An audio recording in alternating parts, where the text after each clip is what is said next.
You know, Neil, there are a lot of games in sports where you don't really have a lot of storylines going into it. You're just like, okay, we'll see what happens. There are so many storylines with this game.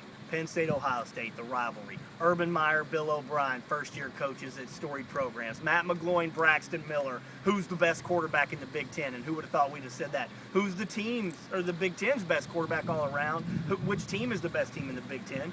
All the ineligible bowl stuff. I mean, this game does not lack for really intriguing elements. Well, I think when you get two of the real flagship programs in this league or any league, that's generally the case. But for sure, all the intrigue, the fact that there were a lot of rumors that Meyer was interested or in line to take this job. The fact that he's out there, the Pennsylvania rivalry and the Big 33 game. And this game could go a long way, although, Wisconsin's playing a lot better now to determine the best team in the league. It should be a great night. There's no doubt about it. We're going to get to see some great elements on the field. Braxton Miller coming back from the injury, no concussion. We'll see how they can do to stop him. We saw Denard Robinson here a couple years ago with Michigan, ran for 190 on Penn State. They'll have to spy and make sure they stop Braxton Miller first and foremost. Yeah, this has been a really good front seven, and not that many teams have just run through them. Ted Roof has really challenged, the secondary, played a lot of bump and run coverage, so we'll see how much they put an extra guy in the box. And then you take a look at Matt McGloin, who, my goodness, the guy is just having a tremendous season. You can't say enough about him. Some funny moments during the press conference today with Bill O'Brien and Michael Zordich, where a reporter asked Bill O'Brien, Matt McGloin's not a dual-threat quarterback.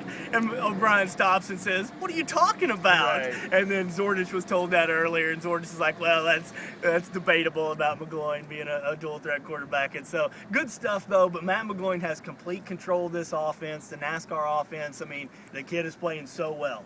Yeah, and I thought the way O'Brien described the pocket and quarterback awareness and seeing, not seeing the rush but feeling the rush, and the way McGloin is constantly looking downfield, you can see the things that they're teaching to him and how he's responded. But clearly there's a buzz. Everybody's got a bounce in their step. You got 1,000 kids staying out in Nittanyville. Darian Summers of the Altoona Mirror is one of our kids who was a part-timer, and he's blogging every day on AltoonaMirror.com, so check that out as well. You take a look at what Bill O'Brien's been able to do the first year here. The element of surprise, I think they've been able to come in, and these Big Ten teams don't have any clue what Penn State is really able to do, and that's worked so far. Now, there is some game film to watch. Teams know about the NASCAR, so it'll be interesting to see going forward, and Bill O'Brien will have to continue to add elements to it. But this is so atypical from years past with Penn State football, and I think Bill O'Brien has worked that card magically so far.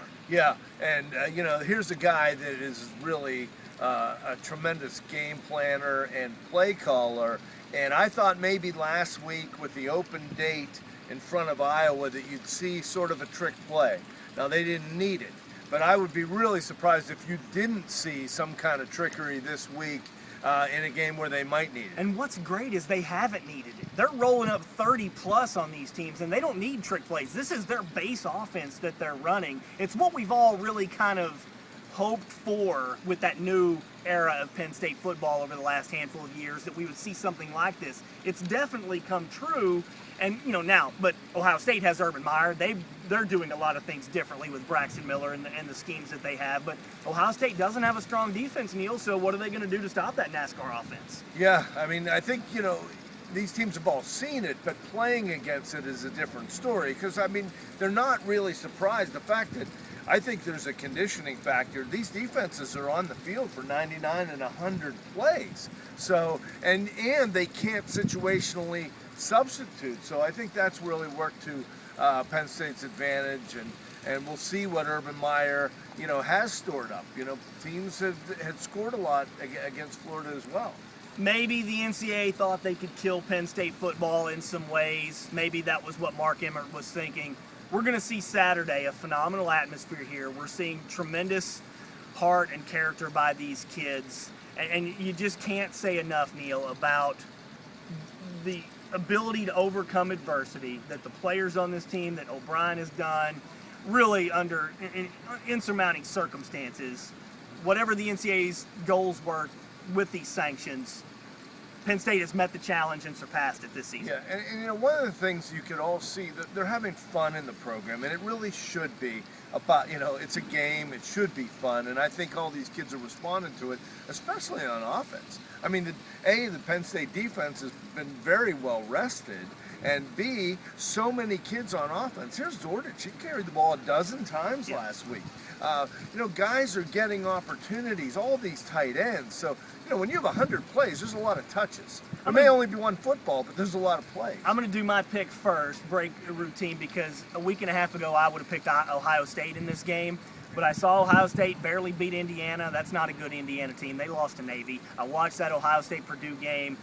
You see what Penn State did against Iowa. I'm picking Penn State. I wouldn't have picked them, you know, a week ago, but I'm picking Penn State in a close one, 24-23. I think maybe the offense will be on the field and score a late touchdown to win the game. So I've got it real close. Lions are favored by 2.5, but that just goes to show. A week ago, I would have picked Ohio State by 10 points in this game, but I've just been so impressed with what we've seen from Penn State. Yeah, I went a little more decisive. I think Penn State has really worked up to this moment, not only the players and the coaches, but I mean, let's face it, this whole community has suffered for a year.